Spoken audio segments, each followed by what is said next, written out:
Ya, Kak. Ya,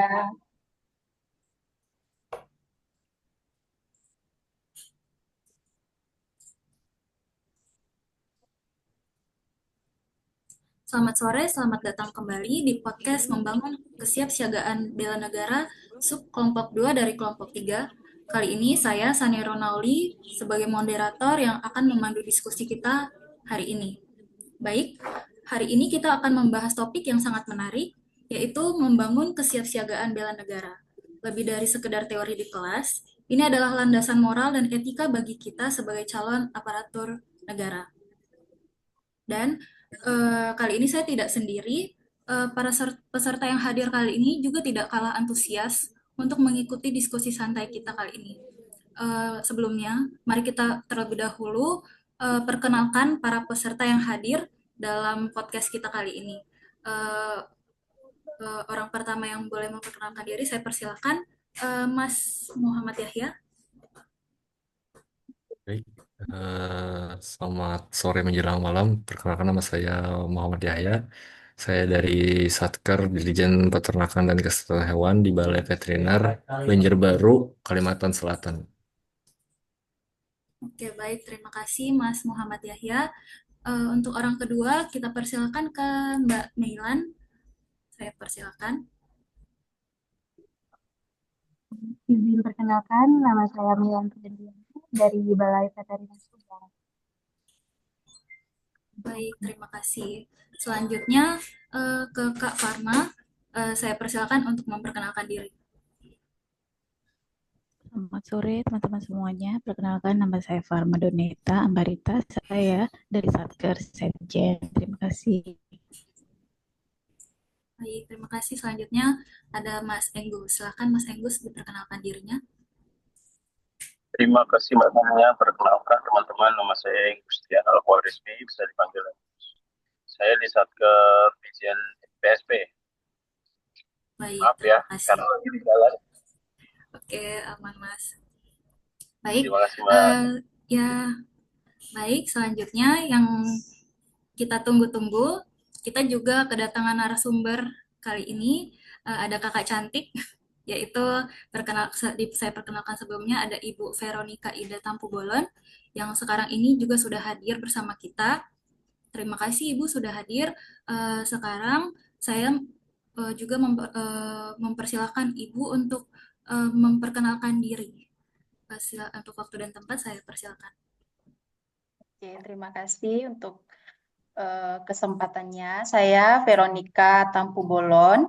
Saat ini bertugas di Bapeda Litbang atau Badan Perencana Pembangunan, Penelitian dan Pengembangan Daerah, tepatnya di Kabupaten Kerinci, Provinsi Jambi. Kira-kira dari moderator ada hal lain yang perlu diperkenalkan atau cukup sama seperti teman-teman yang lain? Nama dan tempat tugas? Boleh Bu diperkenalkan nama pengalaman sebelumnya mungkin Bu latar Oke, belakang. Ya. baik.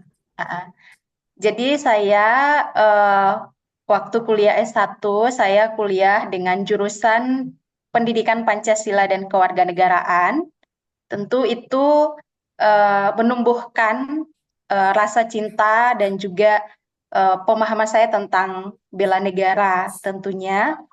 Lalu kemudian setelah saya menyelesaikan S1, saya bekerja di lembaga pendidikan informal yang secara khusus bergerak di bidang pendidikan, yaitu membentuk karakter dan nasionalisme siswa dan juga mahasiswa pada waktu itu. Dan kemudian saya melanjutkan studi pendidikan juga di Bandung, dan sekarang saya seperti yang tadi saya sampaikan bertugas sebagai ASN, ya, sebagai wujud cinta tanah air tadi yang sudah banyak didapat waktu kuliah di Bapeda Litbang Kerinci Jambi. Mungkin seperti itu. Wah, terima kasih Ibu Vero atas profil singkat. Baik, mungkin kita sudah bisa lanjut ke acara kita selanjutnya. Mungkin untuk pembahasan bela negara ini. Sebelumnya, mungkin untuk membuka wawasan kita bersama, Ibu Foero, apakah boleh dijelaskan terlebih dahulu secara ringkas, apa sih sebenarnya bela negara itu? Apalagi ini kalau misalnya di lingkup kita sebagai CPNS atau ASN. Baik, ya, bela negara itu sendiri kita pahami ya sebagai satu sikap hati dan juga perilaku yang berjuang menjaga kedaulatan, keutuhan, dan juga keselamatan bangsa dan negara. Jikalau dihubungkan dengan ASN, kita tahu bahwa tugas dan fungsi ASN itu ada tiga ya, yang sangat penting, yaitu sebagai pelayan publik atau pelayan masyarakat, kemudian sebagai pelaksana kebijakan, kebijakan publik, dan sebagai perekat dan pemersatu bangsa.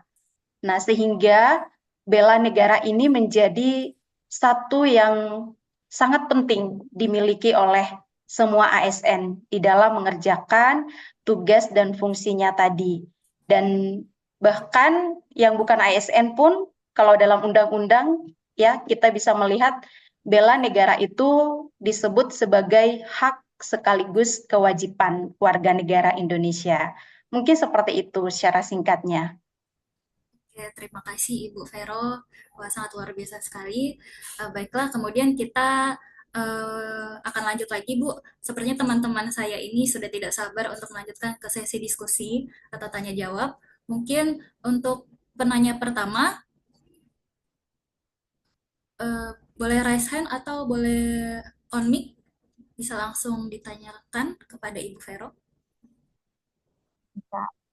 Saya duluan ya. Oke, Mbak Milan. Ya, perkenalkan Ibu, saya kan sebagai CPNS baru nih, izin bertanya. Mengapa sih isu bela negara itu penting untuk dibicarakan di kalangan ASN saat ini? Terima kasih Ibu. Apakah ini langsung dijawab? Oh, boleh, Bu. Boleh. Langsung, Oke. langsung dijawab saja. Iya, benar ya bahwa isu tentang bela negara ini relevan untuk dibahas di lingkungan ASN saat ini. Kenapa? Karena eh, kita punya tugas dan tanggung jawab sebagai tadi perekat dan pemersatu bangsa. Sehingga kita perlu punya yang namanya kemampuan bela negara, kesiapan untuk bela negara. Kalau kita tidak punya itu, maka akan sulit bagi kita menjalankan tugas dan fungsi tadi sebagai perekat dan pemersatu bangsa. Itu yang pertama. Lalu yang kedua, eh, kita ini punya posisi yang strategis di bangsa ini. Karena kita berperan sebagai pelayan masyarakat atau pelayan publik, kita juga berperan sebagai pelaksana kebijakan publik, yang dimana dalam proses kita mengerjakan itu, jikalau tidak punya kemampuan bela negara, kita bisa saja melakukan hal-hal yang merugikan negara dan menguntungkan diri kita sendiri. Tentu itu tidak dibenarkan. Tetapi ketika kita punya kemampuan, kesiapsiagaan untuk bela negara, kita akan mengerjakan peran tadi dengan profesional, dengan integritas, dan itu akan menyelamatkan bangsa dan negara kita tentunya. Dan sebaliknya, jikalau tidak punya, akan merugikan, bahkan membahayakan dan menghancurkan. Kira-kira seperti itu. Oke, baik Mbak Mailan, apakah pertanyaan sudah terjawab? Iya, sudah terjawab. Oke, Terima kasih Ibu. Sama-sama. oke. Kemudian kita lanjut ke penanya selanjutnya. Silakan on cam bila ada yang ingin bertanya. Baik, izin bertanya, Bu. Untuk dalam praktik kita sehari-hari, apalagi saat ini sebagai ASN yang baru, apa yang contoh sikap bela negara yang bisa ditunjukkan oleh ASN baru seperti kami ini? Terima kasih, Bu. Iya, sebenarnya ada banyak ya contoh atau sikap-sikap yang perlu kita bangun sebagai ASN baru. Eh, tapi mungkin saya hanya bagikan beberapa. Yang pertama terkait bagaimana kita tetap setia pada ideologi bangsa kita, yaitu Pancasila, Undang-Undang Dasar 1945, dan juga tetap menjaga keutuhan NKRI. Ya, itu yang pertama. Untuk sederhananya, kita bisa mengamalkan nilai-nilai Pancasila itu. Bagaimana mungkin rekan-rekan semua sudah belajar tentang ASN berakhlak ya?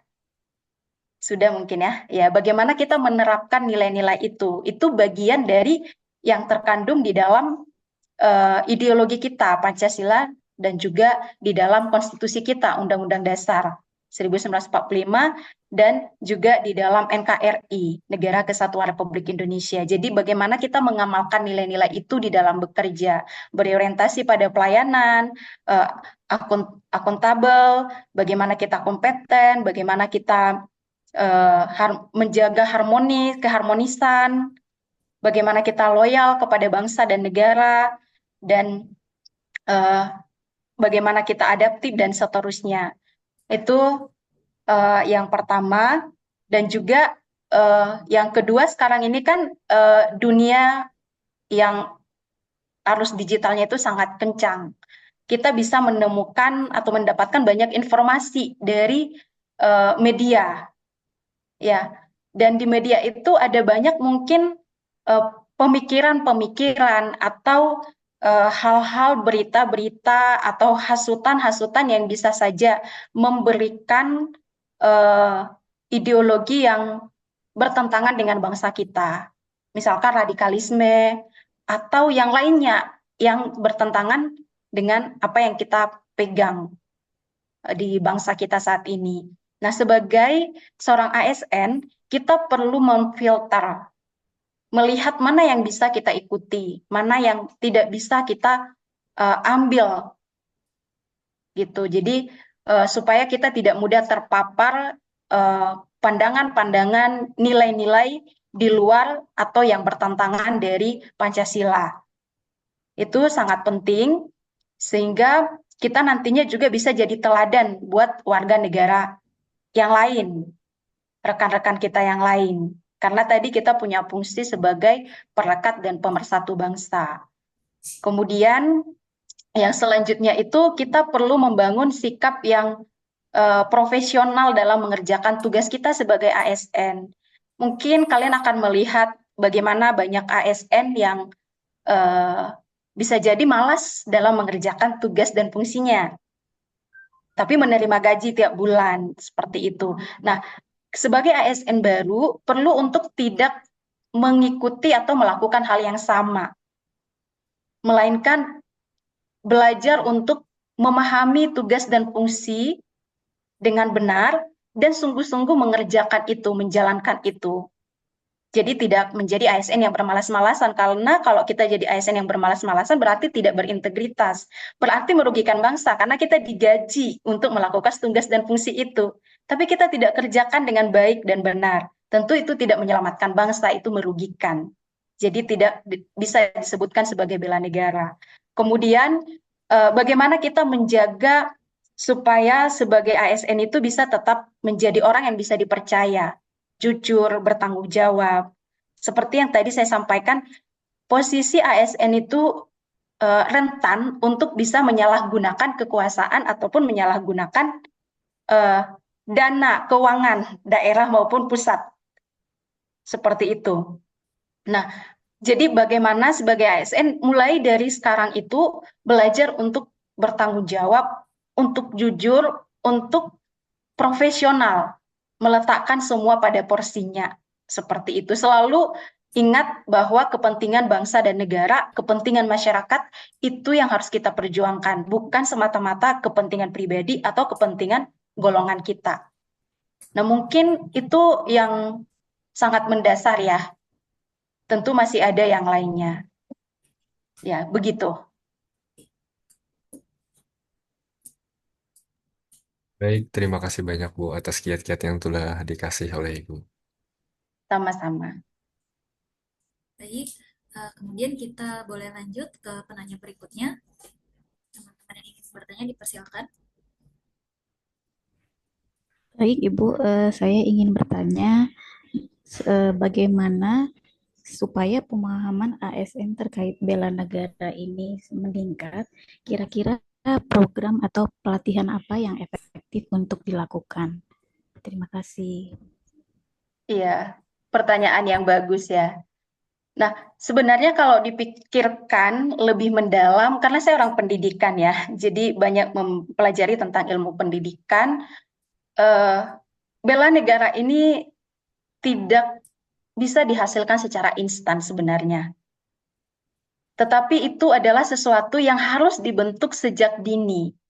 Jadi seharusnya dari rumah atau dari keluarga kita itu sudah diajarkan untuk punya kemampuan bela negara, punya sikap bela negara. Kemudian juga di sekolah dari kita TK, SD, SMP, SMA hingga kita kuliah. Nah, kita bersyukur ya di bangsa kita ada salah satunya itu pelajaran Pancasila dan kewarganegaraan yang wajib ya bagi semua jurusan itu wajib diberikan. Nah, itu salah satu untuk membentuk kita karena memang dia tidak bisa ujuk-ujuk dia punya bela negara itu sulit. Itu harus mengkristal. Untuk bisa mengkristalkan butuh waktu yang panjang, butuh proses yang panjang. Seperti itu. Nah, kalau sudah menjadi ASN, gimana caranya supaya bisa tetap menjaga itu atau paling tidak menumbuhkan? Salah satunya seperti yang teman-teman sedang ikuti melalui Latsar, CPNS, atau pelatihan-pelatihan yang lain, itu bisa menjadi bukan segalanya, tapi itu bisa semacam apa ya pemantik gitu, pengingat gitu. Jadi kita diingatkan kembali eh, untuk pentingnya bela negara dan semangat kita itu dibangunkan kira-kira seperti itu. Jadi pelatihan atau diklat-diklat itu bisa membantu untuk ASN untuk meningkatkan semangat, sikap, kemampuan dalam bela negara.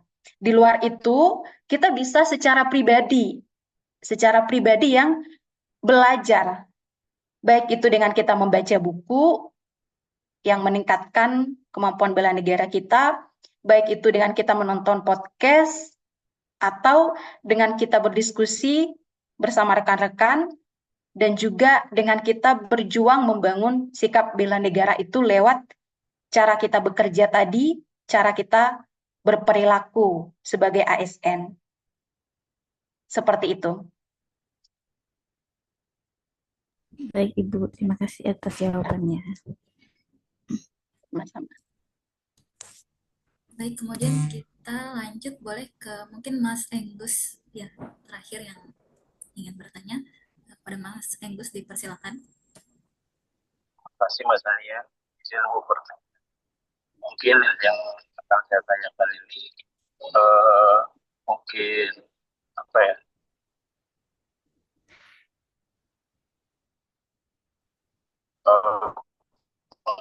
Pengalaman dari juga ritme bela negara ini tuh tetap kita pegang sampai kita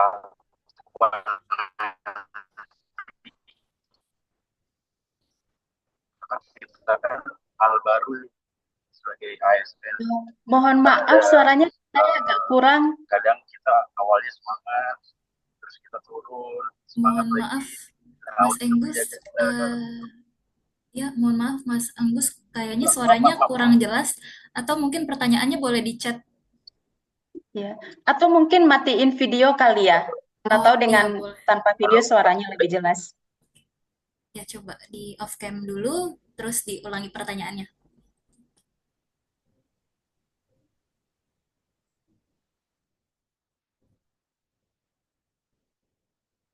Halo, gimana Pak? Boleh dengar?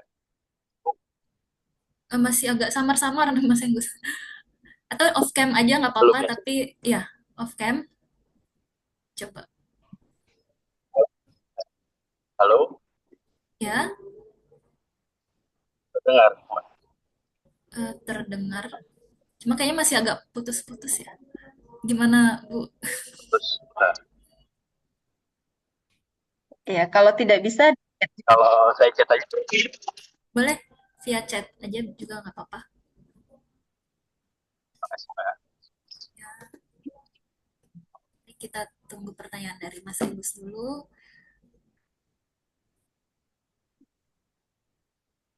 mungkin sambil menunggu, kalau ada yang mau bertanya atau mau berbagi pengalaman juga, silahkan saja kan, sambil kita menunggu.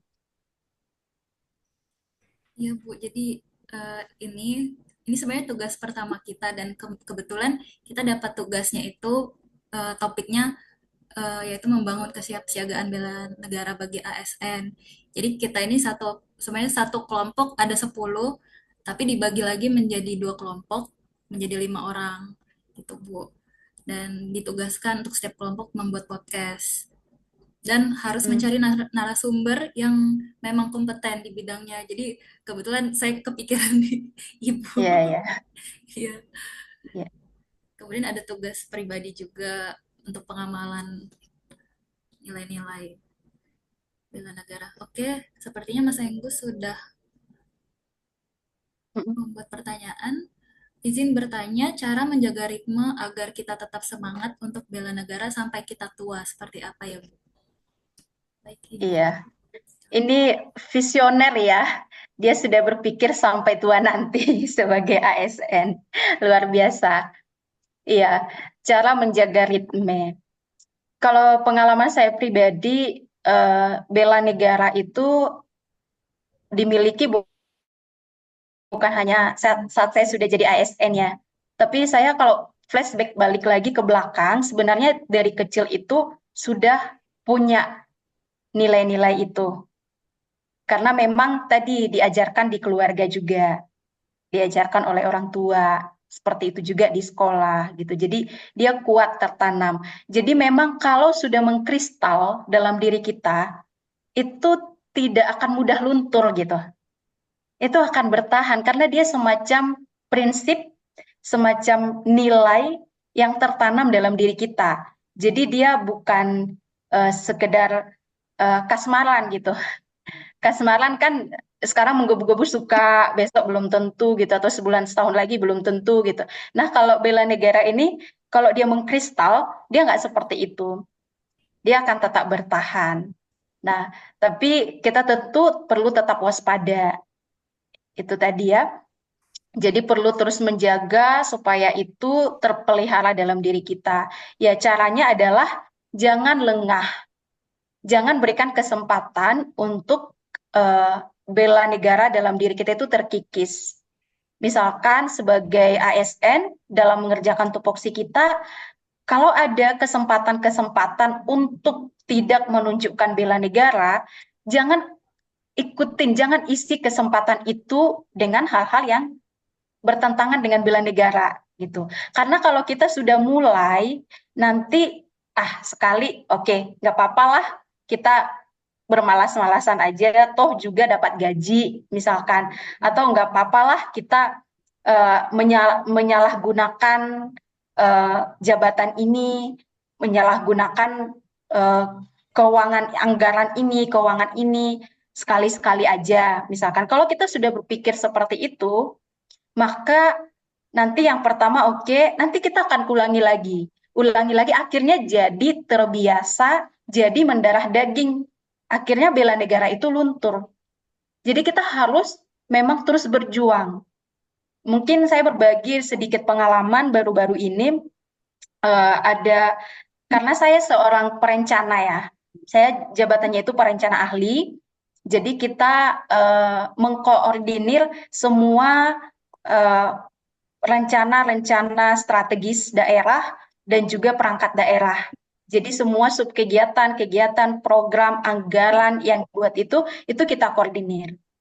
Nah, baru-baru ini ada satu perangkat daerah ASKPD yang membuat satu kegiatan itu dengan dana yang fantastis gitu. Dan itu waktu dianalisa tidak masuk akal dan tidak sesuai aturan. waktu diminta juga penjelasan, rincian itu tidak sesuai. Sebenarnya secara pribadi bisa saja saya, atau bukan uang saya, biarkan aja gitu. Karena kalau saya perjuangkan pun nanti saya beresiko juga. Sementara kalau saya biarkan lolos, tentu ya bukan nggak ada ruginya bagi saya secara pribadi. Seperti itu ya. Nah, bisa saja seperti itu, tapi saya memilih untuk berjuang, memperjuangkan uang negara ini, uang masyarakat ini, uang rakyat ini untuk tetap terkelola, digunakan untuk hal-hal yang seharusnya gitu. Jadi saya menyampaikan kepada senior-senior di ruangan, kepada kepala bidang, bahwa ini ada yang tidak beres. Saya pelajari datanya dan saya tunjukkan, saya berikan, saya sampaikan, lalu kemudian dipanggil SKPD terkait ini, dia tidak terima, kemudian eh, dia tetap bertahan dengan membawa orang-orang yang punya jabatan gitu. Bukan membawa orangnya, tapi dia menyebut-nyebut bahwa kepala ini meminta ini. Jadi dia memakai jabatan orang lain itu untuk memuluskan gitu. Di situ tuh saya sudah berpikir saya sudah takut gitu, karena dia sudah marah-marah dan seterusnya. Udah heboh lah, sekantor lah, seperti itu. Di situ saya malamnya berpikir ya, saya takut sebenarnya. Saya takut karena banyak berita-berita akhir-akhir ini ya, ada ASN yang rumahnya dibakar lah, yang inilah kalau misalkan dia memperjuangkan sesuatu yang kepentingan bangsa gitu. Jadi saya takut karena saya juga di sini pendatang, jadi sempat takut nanti kalau saya diapa-apain di sini atau seperti apa gimana gitu. Tapi saya kembali lagi tadi pada nilai-nilai itu. Bagaimana kita punya tugas dan fungsi yang tiga tadi. Sebenarnya saya ini jadi ASN mau jadi apa? Apakah sekedar mau cari aman untuk bisa dapat gaji tiap bulan, dapat pensiunan nanti, atau sebenarnya saya mau berkontribusi untuk kemajuan bangsa, untuk kepentingan masyarakat, untuk kepentingan bangsa, itu terus bergejolak dalam hati saya. Sehingga besoknya, 2 hari lagi, seterusnya itu saya tidak menyerah gitu, tapi saya belajar untuk membuat, memperjuangkan semampu saya gitu, sampai akhirnya uh, dana yang fantastis yang mau dianggarkan itu, yang tidak tepat sasaran itu tadi, tidak jadi digolkan seperti itu. Dan itu saya bersyukur.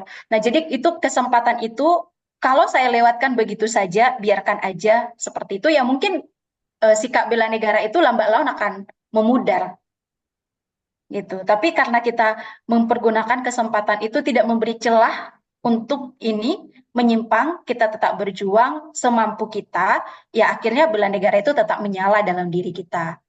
Mungkin seperti itu.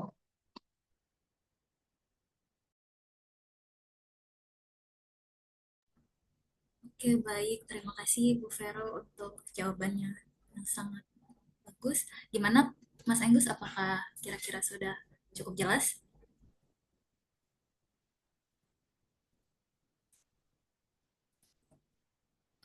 Sepertinya jaringannya lumayan kurang bagus ya. Mungkin sepertinya Mas Enggus sudah cukup, oke, sudah cukup jelas. Eh, karena keterbatasan waktu juga, Ibu mohon izin, eh, kita sudah sampai di penghujung podcast ini. Mungkin untuk rekan-rekan CPNS, mungkin sedikit kesimpulan yang bisa kita ambil pada podcast kali ini, yaitu mari kita jadikan eh, jabatan kita sekarang ini, posisi kita sekarang ini didasarkan dan diutamakan menjadi menjalankan peran sebagai pelayan masyarakat, pelaksana kebijakan dan perekat pemersatu bangsa. Dan kita harus selalu tetap konsisten dalam menjalankan tugas kita dengan profesional, jujur, dan mengedepankan kepentingan masyarakat di atas kepentingan pribadi. Mungkin sekian dari podcast kita kali ini. Terima kasih banyak kepada Ibu Vero atas waktunya. Kita boleh sharing-sharing. Kita akhiri podcast kita. Saya ucapkan terima kasih. Selamat malam. Mohon Terima kasih mungkin rekan-rekan Terima semua. kasih banyak, Bu. dokumentasi Oh ya, mari kita ya. dokumentasi. Mungkin boleh tersenyum ke kamera bersama-sama. 1, 2, 3. Oh, sebentar, chatnya saya tutup. 1, 2, 3. Oke, terima kasih banyak teman-teman. Terima kasih Kak. Terima kasih Bu. Terima kasih teman-teman Terima semua. kasih. Ya, terima kasih semuanya, tetap semangat. Izin live Terima dulu kasih ya, Bu. juga, atau boleh Bu. live? Ya. Saya live ya. Boleh, boleh Kak. Ya Bu. Ya, oke. Terima kasih banyak Kak. Eh, dan ya teman-teman, Ini yang mau edit selanjutnya siapa ini ya? kita bagaimana untuk yang edit video. Tadi aku lupa Indonesia Raya kelewat. Oh Iya, iya, nggak apa-apa, nggak apa-apa. nggak apa-apa, nggak apa-apa. Eh, Soalnya tadi Atau lama kita juga mau, podcastnya. aku nggak expect selama itu. nggak apa-apa lah. Oke, oke. Baiklah, Ini terima kasih. selanjutnya yang edit video siapa kira-kira yang bisa?